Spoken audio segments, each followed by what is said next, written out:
Goldman സാക്സിന്റെ കണക്ക് പ്രകാരം നമ്മുടെ ഇന്ത്യ ലോകത്തിലെ third largest and fastest growing major auto market ആണ്. മാത്രമല്ല തേർഡ് ലാർജസ്റ്റ് ഓയിൽ കൺസ്യൂമർ കൂടിയാണ് നമ്മൾ. $80 ബില്യൺ ആനുവൽ ഓയിൽ ഇറക്കുമതിയാണ് ഇവിടെ നടക്കുന്നത്. പിന്നെ ഗ്ലോബലി ഏറ്റവും കൂടുതൽ പൊല്യൂട്ടഡ് ആയ 20 സിറ്റീസ് എടുത്താൽ അതിൽ 10 എണ്ണവും ഇന്ത്യയിലാണ്. ഇതുകൊണ്ടൊക്കെ തന്നെ ഇന്ത്യ ഇപ്പോൾ എയിം ചെയ്യുന്നത് ഇലക്ട്രിക് വെഹിക്കിൾസിലേക്ക് അഥവാ EVസിലേക്ക് ഷിഫ്റ്റ് ചെയ്യാനാണ്. നിലവിൽ 0% പെനട്രേഷൻ ഉള്ളത് 2032 ആകുമ്പോഴേക്കും 40% ആക്കാനാണ് ടാർഗറ്റ്. EVസിന് ആവശ്യമായിട്ട് വരുന്ന ഇൻഫ്രാസ്ട്രക്ചറും അഫോർഡബിലിറ്റിയും ഒക്കെ എഫക്റ്റീവായിട്ട് അഡ്രസ് ചെയ്യാൻ കഴിഞ്ഞാൽ ആളുകൾ EVസ് സ്വീകരിക്കാൻ തുടങ്ങുന്നത് പ്രതീക്ഷിച്ചതിനും വേഗത്തിലായിരിക്കുമെന്നാണ് കരുതുന്നത്. അങ്ങനെ സംഭവിച്ചാൽ ലോകത്തിലെ EV സെയിൽസിന്റെ 9 to 17% ഇന്ത്യയിലായിരിക്കും. അതോടെ ഇന്ത്യയുടെ ഓയിൽ ഡിമാൻഡ് 8% മുതൽ 20% വരെ കുറഞ്ഞേക്കാം 2032ഓടെ. ഗവൺമെന്റിന്റെ തിങ്ക് ടാങ്ക് ആയ നീതി ആയോഗ് അവരുടെ റിപ്പോർട്ടിൽ മെൻഷൻ ചെയ്തിരിക്കുന്നത് 2030 ആകുമ്പോഴേക്കും 40% of two wheelers, 40% of personal cars and 100% of commercial passenger vehicles, that is buses and taxis, ഇവയൊക്കെയും EVയിലേക്ക് ട്രാൻസ്ഫോം ആകും എന്ന് എക്സ്പെക്ട് ചെയ്യാമെന്നാണ്. അപ്പോൾ ഇതിൻ്റെ കൂടെ പറയാനുള്ളത് ടൂ വീലേഴ്സ് ആൻഡ് കാർസിൻ്റെ ഒരു ലാർജ് സ്കെയിൽ EV അഡോപ്ഷൻ സംഭവിച്ചാൽ ചാർജിംഗ് ഇൻഫ്രാസ്ട്രക്ചർ ഒരു ചലഞ്ച് തന്നെ ആയിരിക്കും. അതുപോലെ വാഹനങ്ങളിലെ ഡിജിറ്റൽ ഇൻഫ്രാസ്ട്രക്ചർ കൂടുതൽ കോംപ്ലക്സ് ആയിക്കൊണ്ടിരിക്കുകയാണ്. ഈ ഡിജിറ്റൽ ഇൻഫ്രാസ്ട്രക്ചർ റൺ ചെയ്യിപ്പിക്കുന്ന പവർ സിസ്റ്റംസും കോംപ്ലക്സ് ആയി വരികയാണ്. ഗവൺമെന്റ് എയിം ചെയ്യുന്നത് വെഹിക്കിൾ ഓണേഴ്സിനിടയിൽ EVസിന്റെ ഫാസ്റ്റർ അഡോപ്ഷനും അഫോർഡബിൾ ചാർജിങ്ങും ഇൻഫ്രാസ്ട്രക്ചറും ഒക്കെ ഇനേബിൾ ചെയ്യാൻ വേണ്ടി ഇതിനെ സപ്പോർട്ട് ചെയ്യുന്ന പോളിസീസ് കൊണ്ടുവരാനാണ്. ഗവൺമെന്റ് നോക്കുന്നത് ഓരോ 3 കിലോമീറ്റർ കൂടുമ്പോഴും പബ്ലിക് ചാർജിംഗ് സ്റ്റേഷൻസ് അവൈലബിൾ ആക്കാനാണ്. അപ്പോൾ ഡൽഹി, പൂനെ, മുംബൈ, ബംഗളൂരു ആൻഡ് അഹമ്മദാബാദ് അടക്കമുള്ള 9 സിറ്റീസ് ഐഡന്റിഫൈ ചെയ്ത് സെൻട്രൽ പബ്ലിക് സെക്ടർ അണ്ടർടേക്കിംഗ്സിലൂടെ പൈലറ്റ് പ്രൊജക്ട്സ് സ്റ്റാർട്ട് ചെയ്യാനാണ് ഗവൺമെന്റ് ശ്രമിക്കുന്നത്. എനർജി സെക്ടറിലെ പബ്ലിക് സെക്ടർ അണ്ടർടേക്കിംഗ്സ് ആയിട്ടുള്ള NTPC, ഇന്ത്യൻ ഓയിൽ കോർപ്പ് എന്നിവയാണ് ഈ ചാർജിംഗ് സ്റ്റേഷൻസ് 9 സിറ്റീസിൽ സെറ്റപ്പ് ചെയ്യാൻ പോകുന്നത്. അതേസമയം തന്നെ Tata power, Motherson Sumi wiring India limited and TVS Motors എന്നീ പ്രൈവറ്റ് കമ്പനികൾക്ക് കൂടി ഇതിൽ നിന്ന് ബെനിഫിറ്റ് നേടാൻ കഴിയുമെന്നാണ് നമ്മൾ കരുതുന്നത്. അപ്പോൾ ഇന്നത്തെ ഈ വീഡിയോയിൽ നമ്മൾ നോക്കാൻ പോകുന്നത് ഇന്ത്യയുടെ ഇലക്ട്രിക്കൽ വെഹിക്കിൾ സ്റ്റോറിയിൽ പ്രധാന റോൾ വഹിക്കാൻ പോകുന്ന 500 രൂപയ്ക്ക് താഴെ സ്റ്റോക്ക് പ്രൈസ് വരുന്ന EV കമ്പനീസ് ആണ് നോക്കാൻ പോകുന്നത്. Please note 19th August 2022 trading price ആണ് നമ്മൾ എടുത്തിട്ടുള്ളത്. Welcome to Groww Malayalam. This is Shayas Rafiya Moideen. Let's start today's video. First company Motherson Sumi wiring India limited. Sumitomo wiring system അതുപോലെ മദർസൺ ഗ്രൂപ്പ് എന്നിവയുടെ ജോയിന്റ് വെഞ്ചർ ആയ ഈ കമ്പനി ഈ അടുത്ത് മാർച്ച് 2022 ഇന്ത്യൻ സ്റ്റോക്ക് മാർക്കറ്റിൽ അരങ്ങേറുന്നത്. മദർസൺ സുമി സിസ്റ്റം ലിമിറ്റഡിൽ നിന്നും ജനുവരി 2022 ഡൊമസ്റ്റിക് വയറിംഗ് ഹാർനസ് ബിസിനസ് വേർപെട്ടപ്പോഴാണ് Motherson Sumi wiring India limited form ചെയ്യുന്നത്. 40% കൂടുതൽ മാർക്കറ്റ് ഷെയർ ഉള്ള ഈ കമ്പനി തന്നെയാണ് ഇന്ത്യൻ വയറിംഗ് ഹാർനസ് ഇൻഡസ്ട്രിയിലെ മാർക്കറ്റ് ലീഡർ. ഇവരുടെ 95% കൂടുതൽ റവന്യൂവും ഡൊമസ്റ്റിക് ബിസിനസ്സിൽ നിന്നാണ് ഉണ്ടാകുന്നത്. എക്സ്പോർട്സിൽ നിന്നും വളരെ കുറച്ച് റവന്യൂ വരുന്നുള്ളൂ. അതുകൊണ്ട് തന്നെ ഡൊമസ്റ്റിക് പേഴ്സണൽ വെഹിക്കിൾ സെഗ്മെന്റിൽ ഈ കമ്പനിക്ക് ഹൈ എക്സ്പോഷർ ഉണ്ട്. കൂടെ ഇന്ത്യൻ ഓട്ടോമോട്ടീവ് ഇൻഡസ്ട്രി റിക്കവറിയുടെ ഡയറക്റ്റ് ഗുണവും ഇവർക്ക് കിട്ടും. ഇതുകൂടാതെ ഓട്ടോമോട്ടീവ് മാർക്കറ്റിലെ റാപ്പിഡ്ലി ചേഞ്ചിങ് ട്രെൻഡുകളിൽ നിന്നും ഗുണമുണ്ടാക്കാൻ പാകത്തിലുള്ള പൊസിഷനിലാണ് ഈ കമ്പനി ഉള്ളത്. കസ്റ്റമൈസേഷനുള്ള ഡിമാൻഡ് കൂടി വരുന്നത് ഈ കമ്പനിയിൽ നിന്നും കൂടുതൽ വയറിംഗ് ഹാർനസ് ഉണ്ടാക്കുന്നുണ്ട്. അത് ഇവർക്ക് ഗുണമാണ്. പിന്നെ ഇതിനൊക്കെ പുറമെ വാഹനങ്ങളുടെ ഇലക്ട്രിഫിക്കേഷനിൽ നടക്കാൻ പോകുന്ന ഷിഫ്റ്റിൽ നിന്നും അഡ്വാൻറ്റേജ് നേടാനും ഇവർക്ക് കഴിയും. മദർസൺ സുമി വയറിംഗ് ഇന്ത്യ ലിമിറ്റഡിന്റെ ബിഗസ്റ്റ് സ്ട്രെങ്ത് ഇതിന്റെ പാരന്റ് കമ്പനീസ് ആയ നമ്മൾ നേരത്തെ സൂചിപ്പിച്ച സുമിടോമോ വയറിംഗ് സിസ്റ്റവും മദർസൺ ഗ്രൂപ്പുമാണ്.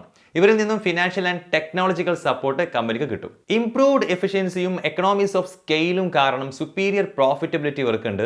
ഇത് ഇൻഡസ്ട്രി ലീഡിംഗ് ഗ്രോസ് മാർജിൻസ് അതുപോലെ EBITDA margins and EBIT margins എന്നിവയിൽ പ്രകടമാകുന്നുണ്ട് എന്ന് നിങ്ങൾക്ക് ഇപ്പോൾ സ്ക്രീനിൽ നോക്കിയാൽ കാണാം. ഗ്രോസ് മാർജിൻ ഇൻഡിക്കേറ്റേഴ്സ് യൂസ് ചെയ്യുന്നത് റവന്യൂസിനെ അപേക്ഷിച്ച് നോക്കുമ്പോൾ പ്രൊഡക്ഷൻ കോസ്റ്റ് എത്രയാണെന്ന് മെഷർ ചെയ്യാനാണ്. It is calculated as gross margin equal to revenue minus cost of goods sold divided by revenue. ഇനി EBITDA ഫുൾ ഫോം എന്താണെന്ന് വെച്ച് കഴിഞ്ഞാൽ earnings before interest, taxes, depreciation and amortisation എന്നാണ്. EBITയുടെ full form earnings before interest എന്നാണ്. ഇത് രണ്ടും ഒപ്പം ടാക്സസ് മാർജിനും യൂസ് ചെയ്യുന്നത് കമ്പനിയുടെ ഓപ്പറേറ്റിംഗ് പ്രോഫിറ്റ് റവന്യൂവിൻ്റെ എത്ര പെർസെൻറ്റേജ് ആണ് എന്നറിയാൻ വേണ്ടിയിട്ടാണ്. ഈ EBITDA അല്ലെങ്കിൽ EBIT മാർജിൻ കണ്ടുപിടിക്കുന്നതിലൂടെ ഇൻഡസ്ട്രിയെ അപേക്ഷിച്ച് നോക്കുമ്പോൾ കമ്പനിയുടെ റിയൽ പെർഫോമൻസ് എത്ര മാത്രമുണ്ട് എന്ന് നമുക്ക് മനസ്സിലാക്കാൻ പറ്റും. ഓട്ടോമോട്ടീവ് ഇൻഡസ്ട്രി ഒരു ഡിസ്റപ്ഷനിലൂടെയാണ് കടന്നു പോകുന്നത്. പ്രീമിയമൈസേഷൻ, ഇലക്ട്രിഫിക്കേഷൻ, ഓട്ടോണമസ് വെഹിക്കിൾസ് തുടങ്ങിയ ഒരുപാട് വലിയ മാറ്റങ്ങൾ സംഭവിച്ചുകൊണ്ടിരിക്കുകയാണ്. ഈ കമ്പനി ആവട്ടെ വാഹനങ്ങൾക്ക് ആവശ്യമായ വയറിംഗ് ഹാർനസ് കണ്ടന്റിലൂടെ ഈ ട്രെൻഡിൽ നിന്നും ഗുണമുണ്ടാക്കാൻ പാകത്തിലുള്ള ഒരു പൊസിഷനിലാണെന്ന് നമ്മൾ പറഞ്ഞു. കമ്പനിയുടെ ബിഗസ്റ്റ് ത്രെട്ട് എന്താണെന്ന് വെച്ച് കഴിഞ്ഞാൽ ഇൻക്രീസിംഗ് കോമ്പറ്റീഷൻ ആണ്. യസാക്കി ഇന്ത്യയാണ് ഇവരുമായി കോമ്പറ്റീറ്റ് ചെയ്യുന്ന മെയിൻ കമ്പനി. യസാക്കി ഇന്ത്യ ഈ കമ്പനിയുടെ പ്രോഫിറ്റ് മാർജിൻസിൽ പ്രഷർ ഉണ്ടാക്കാനുള്ള സാധ്യത എപ്പോഴും ഉണ്ട്. ഇനി പാരന്റ് കമ്പനിയുടെ brand value Motherson and Sumi wiring India ലിമിറ്റഡിന് ഒരു ഹ്യൂജ് സ്ട്രെങ്ത് ആണെങ്കിലും ഈ പാരന്റ് കമ്പനി ഓൾറെഡി ഓപ്പറേറ്റ് ചെയ്യുന്ന മാർക്കറ്റിലേക്ക് ഇറങ്ങാൻ ഈ കമ്പനിക്ക് ഇതൊരു തടസ്സമാണ്. ഫോർ എക്സാമ്പിൾ, കൊറിയയിലെ ഒറിജിനൽ എക്യുപ്മെന്റ് മാനുഫാക്ചേഴ്സിന് വേണ്ടി കേറ്റർ ചെയ്യാൻ ഇന്ത്യയിൽ നിന്ന് ഈ കമ്പനിക്ക് കഴിയില്ല. കാരണം അവിടെ പാരന്റ് കമ്പനിയുടെ പ്രസൻസ് ഉണ്ട്. അതായത് മദേഴ്സൺ ഗ്രൂപ്പ് ക്യുങ്ഷിൻ എന്ന കമ്പനിയുമായിട്ട് ജോയിന്റ് വെഞ്ചറിലുണ്ട് എന്നുള്ളതുകൊണ്ടാണത്. അപ്പോൾ ഇത് ബിസിനസ് ഗ്രോത്ത് ഓപ്പർച്യൂണിറ്റീസ് കുറക്കുന്നുണ്ട് ഈ കമ്പനിയെ സംബന്ധിച്ച്. ഇനി സ്ക്രീനിൽ നിങ്ങൾക്ക് ഇപ്പോൾ എന്ത് കാണാം? ഈ കമ്പനിയുടെ ചില പ്രധാനപ്പെട്ട ഫിനാൻഷ്യൽ ആൻഡ് ടെക്നിക്കൽ ഇൻഡിക്കേറ്റേഴ്സ് നിങ്ങൾക്ക് ഇപ്പോൾ സ്ക്രീനിൽ കാണാം. Second company Tata power company limited. Tata power company limited ഒരു മുംബൈ ബേസ്ഡ് ഇലക്ട്രിക് യൂട്ടിലിറ്റി കമ്പനിയാണ്. ടാറ്റ ഗ്രൂപ്പിന്റെ ഒരു പാർട്ടാണ് ഇതും. Power generation, transmission and distribution ബിസിനസ്സിലാണ് ഈ കമ്പനി മെയിൻ ആയിട്ടും ഇൻവോൾവ് ആയിട്ടുള്ളത്. രണ്ട് വേർട്ടിക്കൽസിലായിട്ടാണ് പവർ ജനറേഷൻ ബിസിനസ് പോകുന്നത്: renewable and non renewable. Roof top solar installation and solar water pumps എന്നിവയുടെ one of the leading companies ആണ് ടാറ്റ പവർ. വളർന്നു വരുന്ന ഇന്ത്യയിലെ ചാർജിംഗ് സ്റ്റേഷൻസ് മാർക്കറ്റിൽ ഒരു ഡൊമിനന്റ് പൊസിഷൻ ഇവർക്കുണ്ട്. ഒപ്പം 1,00,000 ചാർജിംഗ് സ്റ്റേഷൻസ് 2025 കൂടി ബിൽഡ് ചെയ്യാനും പ്ലാൻ ഉണ്ട്. 29 നഗരങ്ങളിലായി ഹ്യുണ്ടായി മോട്ടോർ ഇന്ത്യയുടെ 34 ഡീലർ ലൊക്കേഷൻസിൽ Tata Power fast chargers install ചെയ്യാനും ഹ്യുണ്ടായി ഓണേഴ്സിന് വേണ്ടി ഹോം ചാർജേഴ്സ് കമ്മീഷൻ ചെയ്യാനുമായിട്ട് ഹ്യുണ്ടായുമായി കൊളാബറേറ്റ് ചെയ്തിരുന്നു ഇവർ. തേർമൽ സോഴ്സിൽ നിന്നും ക്ലീൻ എനർജി സോഴ്സിലേക്ക് ഷിഫ്റ്റ് ചെയ്യാൻ ഉദ്ദേശിക്കുന്നുണ്ട് ഈ കമ്പനി. 2025 ടോട്ടൽ കപ്പാസിറ്റിയുടെ 60% ക്ലീൻ ആൻഡ് ഗ്രീൻ കപ്പാസിറ്റി ആക്കാനും 2050 ആകുമ്പോഴേക്കും ഘട്ടം ഘട്ടമായി കാർബൺ ന്യൂട്രാലിറ്റി അച്ചീവ് ചെയ്യാനും ഇവർ എയിം ചെയ്യുന്നുണ്ട്. കോൾ ഇന്ത്യ ലിമിറ്റഡിന്റെ സബ്സിഡിയറീസുമായിട്ടും ഇന്തോനേഷ്യയിലെ കോൾ മൈനിങ് കമ്പനീസുമായിട്ടും ഫ്യുവൽ സപ്ലൈ അഗ്രിമെന്റ്സ് ഉള്ളതുകൊണ്ട് ഇവരുടെ തെർമൽ പവർ ജനറേഷനിൽ നിന്നുള്ള ഫ്യുവൽ റിസ്ക് കുറക്കാൻ കമ്പനിക്ക് സാധിക്കുന്നുണ്ട്. കോൾ മൈനിങ് ഓപ്പറേഷൻസിനായിട്ട് ഇന്തോനേഷ്യയിൽ PT കാൽറ്റിം പ്രൈമ കോളിൽ 30% സ്റ്റേക്കും PT ബാരാമൽട്ടി സക്സസ് സരന TBKയിൽ 26% സ്റ്റേക്കും ഉണ്ട് ടാറ്റ പവറിന്. ഇതിനു പുറമെ KPCയുടെ മൈനിങ് ലൈസൻസ് 10 ഇയേഴ്സിന് റിന്യൂ ചെയ്തിരുന്നു. അതും മറ്റൊരു 10 വർഷത്തിനു കൂടെ ഇത് എക്സ്റ്റെൻഡ് ചെയ്യാമെന്ന പ്രൊവിഷനോടുകൂടി. ഇത് കമ്പനിയുടെ റിസ്ക് കുറക്കാൻ സഹായിക്കും. കാരണം കോൾ പ്രൈസ് വോളറ്റിലിറ്റിക്ക് എതിരെ ഇതൊരു ഹെഡ്ജ് ആയിട്ട് നിൽക്കും. ഒരു പ്രധാനപ്പെട്ട റിസ്ക് ഉള്ളത് ടാറ്റ പവറിന്റെ ക്യാപിറ്റൽ എക്സ്പെൻഡിച്ചറിൽ വലിയൊരളവും ഫണ്ട് ചെയ്യുന്നത് ഡെറ്റ് വഴിയാണ് എന്നുള്ളതാണ്. അതുകൊണ്ട് ഏതൊരു എക്കണോമിക് സ്ലോ ഡൗണും കമ്പനിയുടെ ബാലൻസ് ഷീറ്റിൽ ഇമ്പാക്ട് ഉണ്ടാക്കിയേക്കാം. ഇതെല്ലാം കാരണം എക്സിസ്റ്റിംഗ് പ്രൊജക്ട്സിന്റെയോ ന്യൂ പ്രൊജക്ട്സിന്റെയോ ഇംപ്ലിമെന്റേഷനിൽ എന്തെങ്കിലും ഫർദർ ഡിലേ വന്നാൽ അത് കമ്പനിയുടെ ഫിനാൻഷ്യൽസിനെ ബാധിക്കും. ഇപ്പോൾ നിങ്ങൾക്ക് സ്ക്രീനിൽ ഈ കമ്പനിയുടെ ടെക്നിക്കൽ ആൻഡ് ഫിനാൻഷ്യൽ ഇൻഡിക്കേറ്റേഴ്സ് കാണാം.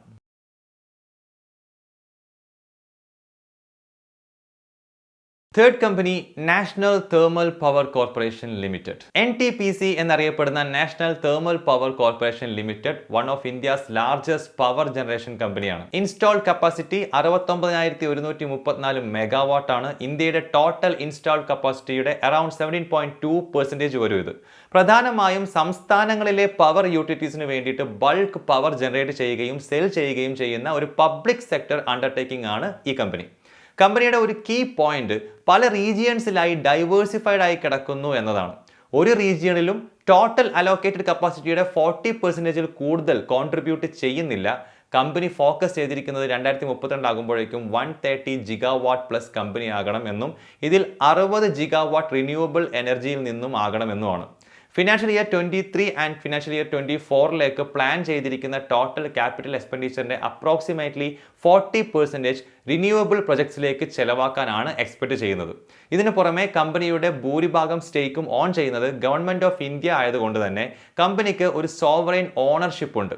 കമ്പനിക്ക് ആവശ്യമായ പ്രധാന റോ മെറ്റീരിയൽസ് ക്രൂഡ് പ്രൈസുമായിട്ട് ലിങ്ക് ചെയ്തിരിക്കുന്നതിനാൽ ക്രൂഡ് പ്രൈസ് വോളറ്റിലിറ്റി കമ്പനിയുടെ ഇൻപുട്ട് കോസ്റ്റിനെ ബാധിക്കും. അതുവഴി പ്രോഫിറ്റബിലിറ്റിയെയും ബാധിക്കും. പിന്നെ പ്രൊജക്ടിന്റെ ഇംപ്ലിമെന്റേഷനിൽ ഉണ്ടാകുന്ന ഏതൊരു ഡിലേയും കമ്പനിയുടെ റവന്യൂവിനെയും അതുപോലെ തന്നെ റെപ്യൂട്ടേഷനെയും ഒക്കെ ബാധിക്കും. അപ്പോൾ നമുക്ക് ഇനി ഈ കമ്പനിയുടെ ടെക്നിക്കൽ ആൻഡ് ഫിനാൻഷ്യൽ ഇൻഡിക്കേറ്റേഴ്സ് സ്ക്രീനിൽ കാണാം. Fourth company is Indian Oil Company Limited. India's largest integrated oil refining and oil marketing firm ആണിത്. ഇതൊരു പബ്ലിക് സെക്ടർ അണ്ടർടേക്കിംഗ് ആണ്. ഫോം ചെയ്തത് 1964-ലാണ്. ഇന്ത്യൻ റിഫൈനറീസ് ലിമിറ്റഡും ഇന്ത്യൻ കമ്പനി ലിമിറ്റഡും കൂട്ടിച്ചേർത്താണ് ഇത് ഫോം ചെയ്തത്. IOCLന്റെ സബ്സിഡിയറീസുമായി ചേർന്ന് IOCL ഇന്ത്യയിലുടനീളം 11 റിഫൈനറീസ് കൺട്രോൾ ചെയ്യുന്നുണ്ട്.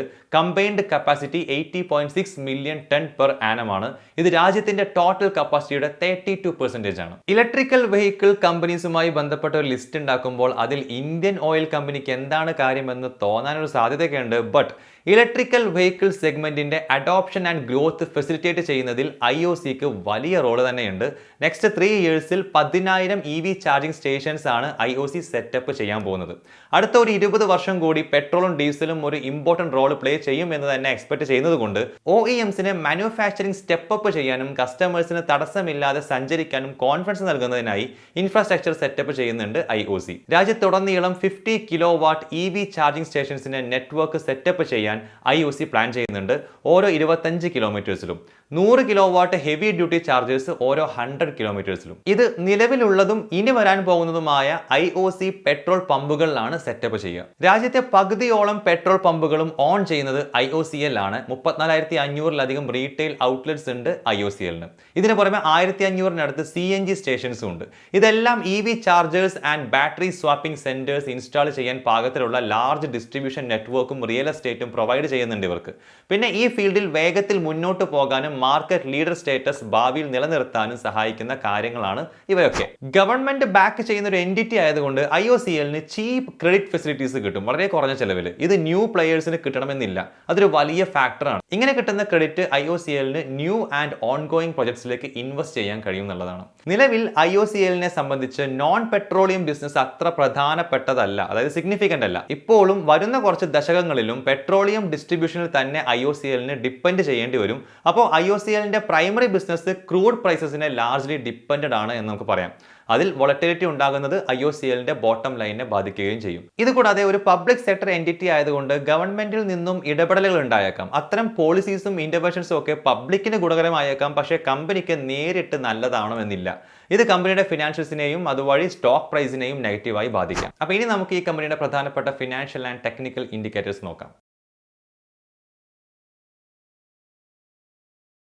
And last company Exide Industries Limited. Exide Industries Limited ഇന്ത്യയിലെ ഒരു ലീഡിംഗ് ബാറ്ററി മാനുഫാക്ചറർ ആണ്. 75 ഇയേഴ്സിലധികമായി ഈ കമ്പനി ഇന്ത്യയിൽ ഓപ്പറേറ്റ് ചെയ്യാൻ തുടങ്ങിയിട്ട് 60-ലധികം രാജ്യങ്ങളിൽ പ്രസൻസ് ഉണ്ട് ഇവർക്ക്. ഇന്ത്യയിൽ 8 ഫാക്ടറീസ് ഉണ്ട് ഇവർക്ക്. 2 വെസ്റ്റ് ബംഗാളിലെ ശ്യാം നഗറിലും ഹൽദിയയിലും, 2 മഹാരാഷ്ട്രയിൽ, 2 ഉത്തരാഖണ്ഡിൽ, പിന്നെ തമിഴ്നാടു, ഹരിയാനയിൽ എന്നിവയിൽ ഓരോന്ന്. ഓട്ടോമോട്ടീവ് സെഗ്മെന്റിൽ നിന്നാണ് റവന്യൂവിന്റെ ഭൂരിഭാഗവും വരുന്നത്. ഇൻഡസ്ട്രിയൽ സെഗ്മെന്റിൽ പവർ, റെയിൽവേസ്, ടെലികോം തുടങ്ങിയ സെക്ടേഴ്സ് ഒക്കെ ഉണ്ട്. ഇന്ത്യൻ നേവിയിലെ മുങ്ങിക്കപ്പലുകൾക്ക് ബാറ്ററി സപ്ലൈ ചെയ്യുന്ന ഒരേ ഒരു കമ്പനിയും Exide ആണ്. ഈ കമ്പനിക്ക് വളരെ വലിയ കാപ്പെക്സ് പ്ലാൻസ് ഉണ്ട്. ഇതിന്റെ പ്രൈമറി പോർഷൻ ₹40,000 ക്രോസിന്റെ കാപ്പെക്സ് പ്ലാൻ ആണ്. ഇത് lithium ion cell manufacturing unit Svolt energy സൊല്യൂഷൻസുമായിട്ട് ചേർന്ന് സെറ്റപ്പ് ചെയ്യാനാണ് ചെലവാക്കുക. നിലവിൽ Exide ഇലക്ട്രിക് വെഹിക്കിൾസിൽ ഉപയോഗിക്കുന്ന lithium ion battery packs assemble ചെയ്യുന്നുണ്ട്. അപ്പോൾ തുടക്കത്തിലെ ഈ ഫീൽഡിലുള്ള കമ്പനി എന്ന നിലയിൽ ലിഥിയം അയോൺ സെൽസ് മാനുഫാക്ചറിംഗിലേക്കുള്ള ഇവരുടെ മുന്നേറ്റം ഒരു സിഗ്നിഫിക്കന്റ് ബൂസ്റ്റ് നൽകും. ഒപ്പം ബെറ്റർ മാർജിൻസ് വിത്ത് ബാക്ക്വാർഡ് ഇന്റഗ്രേഷനും over the medium term. Automobile battery സെഗ്മെന്റിലെ ഭീമന്മാരാണ് ഇവർ. OEM എടുത്താലും ആഫ്റ്റർ മാർക്കറ്റ് സ്പേസ് എടുത്താലും ഇവർ കാലങ്ങളായി ബിൽഡ് ചെയ്തെടുത്ത ഡിസ്ട്രിബ്യൂഷൻ നെറ്റ്വർക്കിന്റെ ഫലമായി ഒരു സ്ട്രോങ് പൊസിഷൻ ഉണ്ട് Exideന് ഡൊമസ്റ്റിക് ബാറ്ററി മാർക്കറ്റിൽ. പ്രൊഡക്ട്സ് മാർക്കറ്റ് ചെയ്യാനായി 70,000-ലധികം direct and indirect dealers, 75+ warehouses and sale offices, 1900-ലധികം Exide കെയർ ഔട്ട്ലെറ്റ്സ് എന്നിവയിലൂടെ Exideന് ഒരു എക്സ്റ്റെൻസീവ് ഡിസ്ട്രിബ്യൂഷൻ നെറ്റ്വർക്ക് ഉണ്ട്. എന്നിരുന്നാലും അമരരാജ ബാറ്ററീസ് പോലെയുള്ള കോമ്പറ്റീറ്റേഴ്സിൽ നിന്നും Exide നല്ല ടഫ് കോമ്പറ്റീഷൻ നേരിടുന്നുണ്ട്. ആഫ്റ്റർ മാർക്കറ്റ് സ്പേസിൽ അൺഓർഗനൈസ്ഡ് ആൻഡ് അൺബ്രാൻഡഡ് പ്ലെയേഴ്സിൽ നിന്നുള്ള കോമ്പറ്റീഷനും ഉണ്ട്. ആഫ്റ്റർ മാർക്കറ്റ് എന്ന് വെച്ച് കഴിഞ്ഞാൽ ഓട്ടോമൊബൈൽസിന്റെ റിപ്പയറിനൊക്കെ വേണ്ടിയിട്ടുള്ള പാർട്സ് ആൻഡ് ആക്സസറീസ് ഒക്കെ കിട്ടുന്ന മാർക്കറ്റ്. കൂടാതെ കമ്മോഡിറ്റി ഇൻഫ്ലേഷൻ Exideനെ നെഗറ്റീവായിട്ട് ബാധിക്കുന്നുണ്ട്. അപ്പോൾ നമ്മൾ നേരത്തെ പറഞ്ഞ 2 സ്പേസസിൽ നിന്നുള്ള കോമ്പറ്റീഷൻ കടുത്താൽ അത് Exideന്റെ ടോപ്പ് ലൈൻ ഗ്രോത്ത് ആൻഡ് മാർജിൻസിനെ ബാധിക്കും. ലെഡ് പോലെയുള്ള പ്രധാന റോ മെറ്റീരിയൽസിന്റെ വിലയിലുള്ള ഫ്ലക്ച്വേഷൻസ് ഉണ്ടാകുമ്പോൾ ഈ പ്രൈസ് ഇമ്പാക്ട് കസ്റ്റമേഴ്സിലേക്ക് എത്തിക്കുന്നതിനുള്ള ടൈം ഗ്യാപ്പ് കാരണം ക്യാഷ് ഫ്ലോസിനെ ടെമ്പററി ആയിട്ട് അത് എഫക്ട് ചെയ്യും. ഈ റോ മെറ്റീരിയൽ പ്രൈസ് ഫ്ലക്ച്വേഷൻസ് നന്നായി മാനേജ് ചെയ്യാൻ കഴിഞ്ഞില്ലെങ്കിൽ Exideന്റെ മാർജിൻസിനെ അത് നന്നായിട്ട് ഹിറ്റ് ചെയ്യുകയും ചെയ്യും. അപ്പോൾ ഇനി നമുക്ക് ഈ കമ്പനിയുടെ പ്രധാനപ്പെട്ട ടെക്നിക്കൽ ആൻഡ് ഫിനാൻഷ്യൽ ഇൻഡിക്കേറ്റേഴ്സ് സ്ക്രീനിൽ കാണാം. അപ്പോൾ ഇതൊക്കെയാണ് വരും വർഷങ്ങളിൽ ഇന്ത്യയിലെ EV ട്രാൻസിഷനെ മുന്നോട്ട് കൊണ്ടുപോകാൻ പാകത്തിലുള്ള 5 കമ്പനീസ്. പിന്നെ പ്രത്യേകം ഓർമ്മിപ്പിക്കുന്നു, നമ്മുടെ ഈ ചാനലിലെ എല്ലാ വീഡിയോസും എഡ്യൂക്കേഷണൽ പർപ്പസിന് വേണ്ടി മാത്രമുള്ളതാണ്. നമ്മൾ യാതൊരു വിധത്തിലുള്ള ബൈ ഓർ സെൽ റെക്കമെൻഡേഷൻ നൽകുന്നില്ല. നിങ്ങൾ ഇതുവരെയും നമ്മുടെ ചാനൽ സബ്സ്ക്രൈബ് ചെയ്തിട്ടില്ലെങ്കിൽ ഇപ്പോൾ തന്നെ ഒന്ന് സബ്സ്ക്രൈബ് ചെയ്യുക. ഏറ്റവും പുതിയ മാർക്കറ്റ് അപ്ഡേറ്റ്സ്, ഇൻവെസ്റ്റിംഗും പേഴ്സണൽ ഫിനാൻസുമായി ബന്ധപ്പെട്ട് നിങ്ങൾ അറിഞ്ഞിരിക്കേണ്ട കാര്യങ്ങളൊക്കെ എല്ലാ ആഴ്ചയും നിരവധി വീഡിയോകളിലൂടെ ഞങ്ങൾ നിങ്ങളിലേക്ക് എത്തിക്കുന്നതാണ്. അപ്പോൾ മറ്റൊരു ഇൻട്രസ്റ്റിംഗ് വീഡിയോ ആയിട്ട് വീണ്ടും കാണാം. Thank you for watching. By.